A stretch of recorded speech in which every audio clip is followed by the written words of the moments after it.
Oke, kita akan bahas seorang pemikir yang luar biasa. Dia hidup 600 tahun yang lalu, tapi gagasannya itu relevan banget seolah-olah baru ditulis kemarin sore. Coba deh, bayangin sejenak.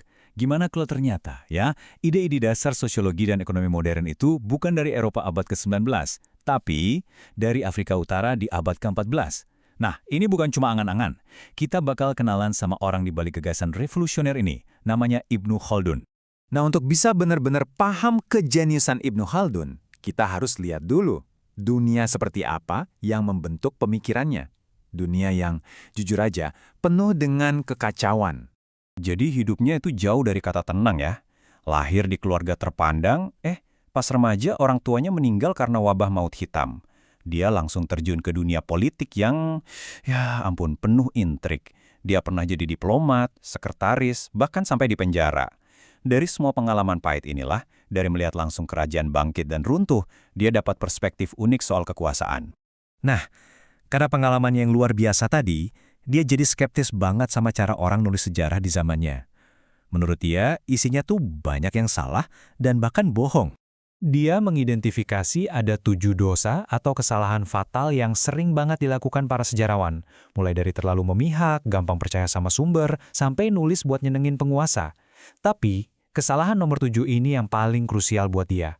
Ketidaktahuan soal hukum-hukum yang sebenarnya menggerakkan masyarakat. Dan inilah yang jadi pemicu dia untuk menciptakan sebuah ilmu yang benar-benar baru.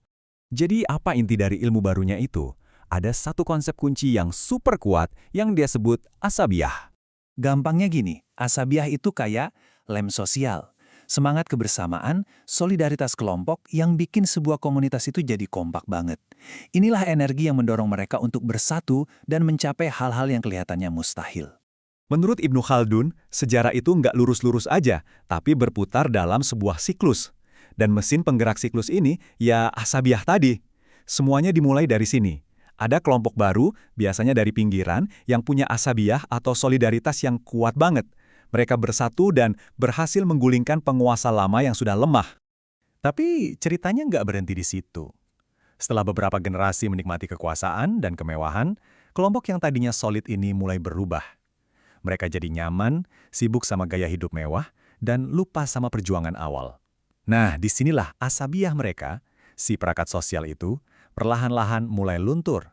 Dan bisa tebak lanjutannya kan? Ketika dinasti yang berkuasa ini melemah dan kehilangan solidaritasnya, mereka jadi sasaran empuk.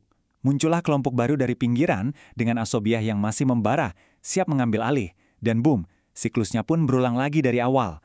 Ini nunjukin kalau peradaban itu dinamis, punya siklus hidup kayak manusia. Konsep ini relevan banget loh sampai sekarang. Coba aja lihat siklus hidup perusahaan atau bahkan gerakan sosial. Tapi, kejeniusan dia nggak berhenti di teori siklus peradaban aja. Karyanya yang paling terkenal, Mukadimah, itu isinya penuh dengan ide-ide yang gila benar-benar melampaui zamannya. Contohnya soal pajak. Dia bilang di awal kekuasaan, pemerintah bisa dapat banyak uang dari pajak yang rendah. Tapi di akhir kekuasaan, waktu mereka serakah dan naikin pajak tinggi-tinggi, pendapatan negara malah anjlok. Kedengeran familiar? Yap, ini konsep kurva Laffer, tapi ratusan tahun sebelum ekonom Arthur Laffer lahir. Atau ini yang lebih mencengangkan lagi, 500 tahun sebelum Charles Darwin, Ibnu Khaldun udah nulis soal semacam evolusi. Dia bilang ada perkembangan bertahap dari mineral, ke tumbuhan, ke hewan, sampai akhirnya ke manusia. Luar biasa kan? Soal politik, wah pandangannya tajam banget. Dia bilang, pemerintah itu lembaga yang mencegah ketidakadilan, kecuali ketidakadilan yang dilakukannya sendiri. Ini mungkin salah satu definisi pemerintah yang paling jujur, dan mungkin sedikit sinis yang pernah ada. Jadi, setelah melihat semua ini, apa sih warisan terbesar dari pemikir yang luar biasa ini? Poin utamanya adalah ini. Ibnu Khaldun nggak cuma mencatat tanggal dan nama raja. Nggak, dia mencoba mencari pola, mencari hukum-hukum tersembunyi yang menggerakkan masyarakat. Dia berusaha memahami mesin di balik sejarah. Itulah kenapa dia pantas disebut sebagai bapak sosiologi dan ilmu sejarah modern.